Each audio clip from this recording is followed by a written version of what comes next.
I'm here today with Torian Richardson of DBR77. Can you just walk me through what your product suite looks like? Absolutely. So here at DBR77, we are pioneering industrial intelligence, and we're also helping organizations when it comes to digital transformation. So what does that actually mean? Well, we help organizations when they see all of these wonderful robotic tools and you hear about physical AI, embodied AI. Where do we actually start? What does that mean for us? And so for us, we have a suite and ecosystem of tools that organizations can actually use. Starting off with wherever you are in a digital process, we have the IoT, the ability to come in and measure through sensors, as well as digital twins where you can create a digital version of your analog process. Usually that starts with our organizations with our product called Consultify. Consultify is our platform that really helps organizations to figure out where to start in their digital transformation process. Okay. So it is a digital consultant, if you will, built on top of Vector, our large language model. Okay. Got it. So where do you typically come in? It seems like you can kind of come in at any point in a company's trying to automate or get more information on their manufacturing setup or whatever their process looks like. Do you typically come in from the start? Do you come in at other points as well? We meet organizations where they are. Okay. Right? So again, you see the wonderful robotics, the humanoids that are here. Mm-hmm. And what most organizations ask when they leave is, that's great. Yeah. Where do we start? Yeah. That's where DBR77 comes in. So we're able to meet organizations wherever they are in the digital transformation journey. A lot of our clients want to start off with robotics and humanoids. Typically, it's a little bit further down the transformation timeline, which is where do we start to analyze, measure, what data are we collecting, how are we structuring it, those type of fundamental questions. Because if you put a robot or a humanoid in a place that is inefficient, it accelerates inefficiencies. And so this is what a lot of our clients have actually found and why a lot of the AI pilots, particularly those in the physical AI space, don't really yield the type of outputs that organizations are looking for. Okay, so you're starting with collecting the data to making sure that you're finding the right spots for it, and then you're moving from there, typically? Or... In most organizations, that is correct, right? It's really starts off with Consultify, some type of a gap analysis. Where are we? What do we currently measure? Yeah. What are some of the challenges that we think that we have? Where do we think our bottlenecks may be, or maybe even know in some situations? If that's the case, how do we know? What data do we have to actually substantiate our opinion and how we're making resource-based decisions? Okay. That's what Consultify helps organizations start that process with. Many times, organizations move directly into our digital twin. This gives them an opportunity to say, well, we have these areas that we would like to work on in the analog world. We can create a digital twin, play around within that sandbox, and see what's happening there, where our bottlenecks may be, calculate an OEE, look at our MES in the digital world, and then move into testing in the analog world bit by bit. Got it. What role do engineers or even operators play when it comes to setting up the digital twinning? Because I know, especially in the manufacturing context, a lot of it is experience-based, and it's something where the people who are on the floor know the setup the best. Yes. How involved are they with that process? That is an amazing question. Great question. Something that we see across the board. We work with a lot of small and medium-sized manufacturers, and they're part of the process. So our team helps to set that up. We have a global team that helps to do that, but we work in conjunction with the actual factory floor. We work in conjunction with plant managers so that we have context. Context is extremely important. It's one of the reasons why within physical AI space, it's more than just a software play. It actually has to do with integration, production. We're looking at minutes. We're looking at all the tangible, tactile things that turn physical AI into something that is multidimensional. Okay. And I know as well, when you look at some processes, people have built up this process around a previous bottleneck or something that was previously hard to do, especially when you have a person there. So they build up all this process around it when really there's maybe a simple robotic solution to do that. How do you guys cut through that noise as well to make sure that at the end of the day, you're delivering the end goal and not just kind of automating a long and drawn out process that really could be solved with one solution? Absolutely. This is what makes DBR77 so unique. We actually start anywhere in the process, but typically it's toward the beginning of the process. And we think about it from a purely manufacturing standpoint. It is warehousing. So a lot of times it's inventory would be a place that we start. Or if we back it up even further, it's inventory management. Your raw materials, where do they come in? How long do they sit? Where do they go? How do you determine where they go? Where they're stored, how they're pulled, all of these small nuanced questions, particularly at the beginning of the process, make up the entire process. So we try to start as early as possible. That's number one. And then, how do we start with one particular area? Start to measure, and then from there, we measure That's when you actually optimize, then you move into automation. Okay. I know as well for maybe this is with larger companies, but Mm. they have these legacy systems where they're on like SAP that they don't want to touch from 30 years ago, and they've got Correct. their whole system built on that. How do you navigate that working Well, with legacy we systems? we actually have, not to be too product focused, but we do have products that Yeah. lead to all of these end goals. We have a product called Iris. It's our plant operating system. Within that plant operating system, an organization has the opportunity to plug in an SAP or any open AI platform that they're already using. Okay. So they have one single dashboard where they can see real time what's happening on the operating plant floor. And from a machine standpoint, if the machines aren't necessarily at the same usage or age that the SAP software that you're using, we also have IoT service where we have the ability to place sensors on any machine to measure, to plug directly into Iris. So you get that complete dashboard as to what's happening on your plant floor. Okay then. So then on the note of that dashboard, when you're collecting all this data, either through your IoT sensors or once you've got it all into a digital twin, how are you turning that data into actionable insight? That's a great question. So within Iris, you can see the digital twin and with the simulated data, what could happen. Within Iris, you see what is actually happening, and that is where you close the distance of difference within the organization, right? That's where the operators get a chance to see what's happening real time, make those small calibrations, and make sure that it's actually working with the AI pilot that you're utilizing. It's an amazing ecosystem. It's an amazing ecosystem, particularly for small and medium-sized organizations that are looking to start this process. Okay. Very nice. These types of organizations that you're working with, do they typically tend to be where they're manufacturing one product, or they typically tend to be like job shops? How does that? We are industry agnostic, so we can work across the board. We particularly excel in those organizations that actually have many different processes and it's not linear. Okay. We're able to aggregate that and look for a through line. So there are categories across every process, even when it appears to be random or different or customized. That we can help identify and optimize in those areas well. There's an ecosystem there that we help organizations identify. Okay, got it. So once you've got these insights, how do you use these insights to empower like a manufacturing engineer to make the right decision? So this is where a plant manager who would be inside of Iris, they have a chance to play around within the digital twin. They'd implement some of that and be able to see it real time within our platform within Iris. And that is where they can make the physical changes on the physical floor to move to optimization. Once you get to optimization, then there are areas that you can say, hey, we can automate this. Here's an area that we've optimized. Now, how do we automate that? That's where the conversation around robotics, humanoids can come in to automate that process. Now, we actually have a platform, which is candidly where we started. It's a marketplace. It's the Amazon, if you will, for robotics. So we take that organization's opportunity to automate. We post it, and we post it with the 15,000 robot suppliers that exist globally, many of whom are here at Automate 2026. And then we also match them with local integrators that can help them implement the robot while they're actually producing at the same time. And then within that platform, opportunities to finance that robot as well. So our marketplace is a place that has gotten a lot of traction and a lot of interest, particularly here in the United States. Yeah. We're first to market with it. Okay. You have it seems like you're at every point of the process. That's really strong. Yes. I have to imagine that's a huge advantage for you. It is. You know, I think one of our biggest challenges is how do we make sure that we're connecting with not only the customer, but those that make the decisions. You know, I think a lot of times, you know, at the end of the day, we're talking about change. Yeah. And change requires change. Yep. And as humans, even though we have all of these amazing tools, humans are still responsible and making the decisions. Yeah. And so understanding the people side of it, understanding change management, kind of my background in working with organizations, while you're doing the tool change, it's also very important to be working with and communicating within your organization what's happening, why it's happening, what's in it for those that are part of the organization. So it's coming from a spirit of abundance as opposed to a spirit of lack and or loss. Yeah.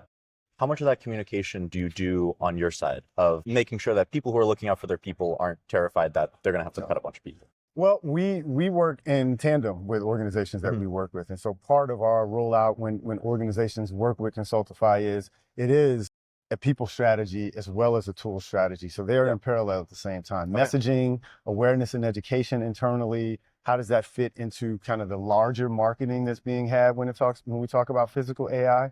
So we encompass all of that when we work with organizations, because it's important. And unfortunately, many organizations or organisms as people look at those as ancillary or things that happen toward the end. And we feel that they should be built in tandem with piloting the tools. That's powerful. You mentioned as well with your background, I'm curious, my podcast is mostly talking about people with different career paths. Oh my God, think about it. It's something that's very interesting to me. And of course, we're talking about DBR77, but I'm curious, how has your background across video, working in China, really helped you lead this team to make sure that you're delivering solutions that are relevant to your clients? Well, that's a great question. I think we're moving into a time when we just think about work and the future of work, where range is going to be extremely important. Automation is about what? It's about tasks being completed by different tools. So for human beings to have a broad base of range, to be able to work in different environments, to be agile, to be able to work across analog as well as digital and or hybrid teams. I think these are attributes, not skill sets of the future. And for me, it's something that I've tried to practice my whole life. I'm formally trained in finance. I had a chance to work in finance for a number of years. I worked in higher education, publishing and ed tech for a number of years, as well as building my own companies, one within Pearson in Africa, and then building my own company when I lived in China for 5 years. So all of these talk about a through line, have a through line of curiosity, of adaptability, of being able to work across different people, cultures, continents, right? For an end goal and outcome. These are the attributes of the future that any organization, I believe, should be looking at, not necessarily my specific attributes, but the fact that our attributes go with us no matter what we are doing and or what we are building. And so as we talk about the future of work, I know, fairly confident that that is the future of work. Understanding our attributes and then where they fit into the current mission. Okay. That's nice.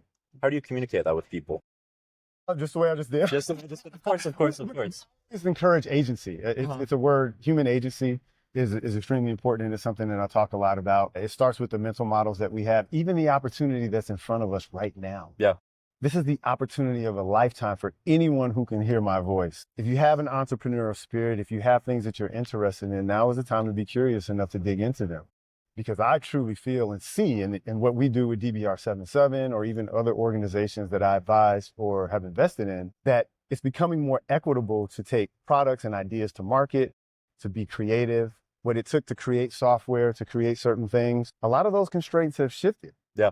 So individually, having that human agency to try to create opportunities for yourself, this is an opportunity of a lifetime to do just that. Okay. Yeah. That's great. I want to shift back a little bit Please. to your product suite. And with the digital twinning especially, I'm interested. So if you work with a client all the way through and they've automated their process based on the insight that you've gotten from collecting the data on the floor, now what you've seen with the digital twin, where does it go from there? Do you continue working with them to continue refining that process as you're still collecting that data through the digital twin? Absolutely. Continuous improvement. It's digital continuous improvement. So there are always areas of improvement, because if you think about a factory floor, it's dynamic. Yeah. Right. And so having that real time, this is not a set destination, but it's an ecosystem that is living, and we constantly want to have those guardrails, if you will, or human in the loop that's overseeing that. As we start to automate within that ecosystem, we work with organizations in doing that, because as they grow and expand, our ecosystem expands with them. Okay.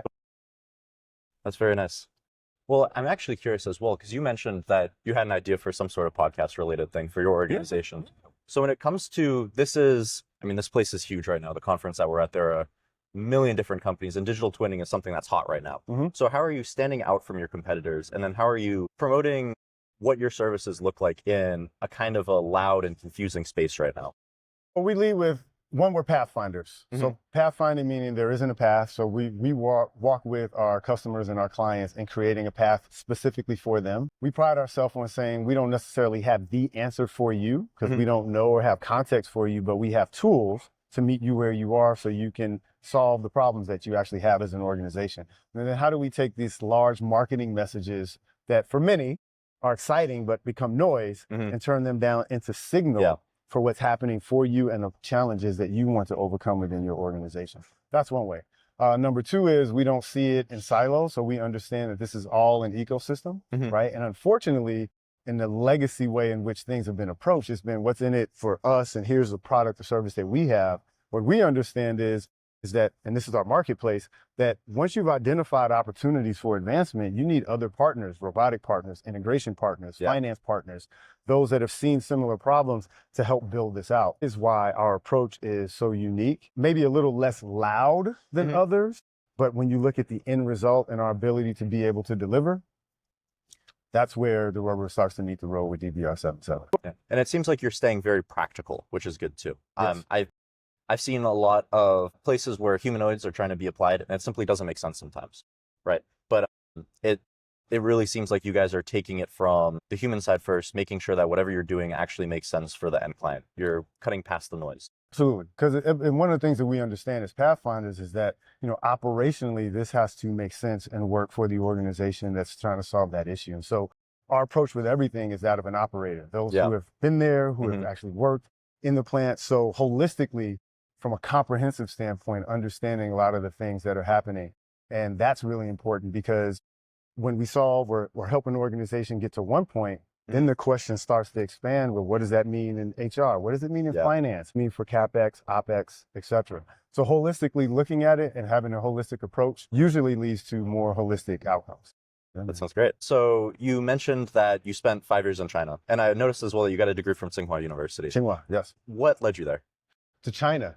That's a great question. I don't think anyone's ever asked me that question. That is surprising to me. So at the time, I was the business solutions director for Pearson Education based out of London, covered the whole continent. Basically, we had acquired 2 organizations and I was in charge of the digital transformation for the continent of Africa. Very early on, this was 2009, 10, 11. Learned a lot about business, cultural context and perspective, how things were different there. We did a lot with work with the World Bank and public-private partnerships. And in my understanding that on the continent of Africa, I actually wanted a bigger challenge. Okay. I wanted more context. And in understanding the direction that things were happening in Asia, specifically in China, I said, well, what other place would there be? Yeah. What larger challenge would I have than moving to China, learning the language, and then eventually building a company in mainland China? So that's what led me there. What kept me there were the people. Okay. Had an amazing time, professionally and personally. I met some of the best friends of my life. Like I said, graduated from Tsinghua University in Beijing. Shout out to Tsinghua University and all the alum there. And just had a chance to really understand the Chinese way, if you will, right? Sure. It's different. I mean, I have an economics degree from a Chinese university, the Chinese university. But our center there is different than how we see economics here. So it's a great contrast, but it goes back to our conversation around range, perspective, and the attributes of the future that will be driving AI and quantum superintelligence. Yeah. Also as well, I mean, coming back to the earlier conversation about DBR77 and manufacturing automation, seems like there's not a better place to learn from than China as well. And especially, do you think that that economics background from a Chinese perspective has helped you when you're talking about integrating factory automation, where China's done it the best? Absolutely, it does. And one is because the premise is different, right? I mean, from our standpoint, we have a kind of a different social contract, if you will, than in China. But from a people standpoint, people want the same thing: access to prosperity, however you define prosperity, right? And some agency in the pursuit of. And I think that it does help have that range because there are things that are done well in China. There are things that are done well here in the United States. What we try to do is take global best practices, because DBR77 is a global organization, apply them where it is applicable, wherever we may be. We work in Germany. We're working with the Saudi government and helping them to establish what their manufacturing standards are in the future, particularly in automotive. Interesting. We're also working in Japan and we're in Germany as well. So we have true global context that we're able to help organizations insert no matter where they may be, but we are locally present. Okay. That's interesting. I have to imagine that context of where you're working matters a ton, especially just the difference between like you were saying, the Chinese versus the American social contract of what it means for work. Absolutely. Well, let's take it back to artificial intelligence. How do we train models? Yeah. Context. Yeah. All right. So it mimics the natural intelligence that we have as human beings, which is why from a leadership standpoint, from those that are actually utilizing and managing resources within organizations, expanding the context is the first place to start in the evolution of change. Sure. It is.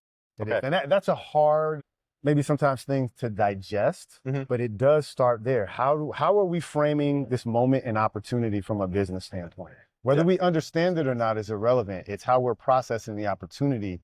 That's where agencies start. That's where digital transformation starts. And that's where optimization starts within organizations.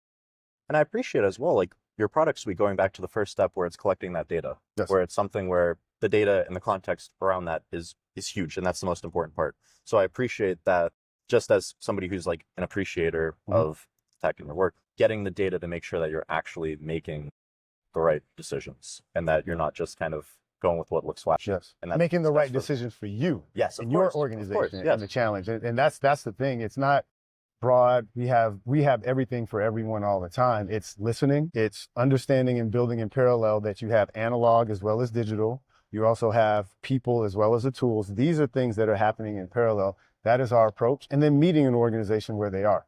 Again, we spoke about this. Some organizations, they've already worked through a digital twin. They know where their bottlenecks are. And they say, hey, we just want to understand our floor a little bit better. Let us try out Iris. A lot of organizations, when they come to something like Automate, say, this is amazing and it's overwhelming. Yes. Where do we start? Yeah. Consultify. Yes. Okay. And then, of course, they go through your marketplace to make sure that they find all the products that they actually need. Full spectrum. Yeah. Full spectrum solution. Well, I'm curious, is there any last message that you'd like to share with either a prospective customer or these are two very different pieces of advice that you share, but let's start with prospective customer. Prospective customer. Not doing anything is also a decision. Yep. And every decision has trade-offs. So I just ask anyone who may hear my voice or may be seeing this is what is the trade-off of not doing anything? Maybe not for right now, but when you think about from a foresight standpoint. So if you're a plant manager, if you're an owner, if you're an operator, board director, really understanding that has trade-offs, good, bad, or indifferent. That's number one. Number two, one of the biggest challenges that we really have to accept, I believe, just from a societal standpoint is one, it's happening. This is a change that is in full sequence. And what's really happening right now that is new to society is not that it's changed, it's the rate of change, the velocity of change. Yeah. It's what I call superluminal, right? We're moving at a superluminal pace. So that ability to be curious, agile, work across different teams, have comprehensive understanding from an attribute standpoint becomes that much more important, even more so than specific skills. As we're seeing, a lot of those skills are either being transformed and or transitioned. So, it's funny. My next question was going to be if you had advice for any early career professionals, given your varied career. But I kind of want to point out that in itself is also great advice for early career professionals. The decision to not do anything is also a trade-off and 100%. That you still need to be agile. 100%. So 100%. Kind of answer my second question, but I still want to ask it to you just directly as well. Please. What advice do you have for any early career professionals, just given your varied experience in the position you're at now? My advice would be, and this would be my advice for anyone, but I'm going to specifically answer your question. First, you have to start inside. It's an internal process, right? So what is it that I may want? May not know how to get it, but there's two things that I can control. One, I can control what I do where I am, and I can control how I respond to things that I can't control. That's it. So starting where you are, that would be number one. Number two is having a deep understanding of what you want, where you may want to go, why that is the case. Now, that will evolve, especially if you're early career, but you have to get started somewhere to start to build that context and that base. I think having an entrepreneurial spirit is the attribute of the future. And that means a lot of different things, but exploring your curiosity, things that you like, maybe love, maybe even they're just good at. How do you find ways to build and scale that digitally as well as analog? And then continuous learning. Now, continuous learning is different than formal education. So that's a decision that each individual listener can determine, but really determining what continuous learning looks like and that it's in context with the direction that we're going as opposed to what was. Again, I go back to how we started. I'm super excited from a spirit of abundance because we have the ability to design anything right now. Everyone doesn't have access to the same resources in the same way. That's true. But if we're saying our thesis is we want to start where we are and we want to start to build, that's the career advice that I would give. And if it is a little bit more traditional, I believe having a technical mindset is important, maybe even in conjunction with a technical degree and or certification, right? Because it's the attribute of being able to be technical and solve problems and be agile as opposed to one particular area. It's the ability to understand the ecosystem of engineering, computer science, artificial intelligence, large language models that are moving into world models, MCPs, all of the direction that we're headed. When you understand the basis, then you're able to move across that foundation as opposed to being stuck in one particular lane. That's going to be extremely important. And if you're hearing me right now, you have the ability to impact that. Yeah. Yes. All right, then. Yeah, man. I'm Torian. excited. Let's go. Let's do it. All right. Torian Richardson, thank you so much for your Thank time you today. for having me, I man. appreciate it, you. brother. Of course. Appreciate it. Thanks, man. Yes. Thank you.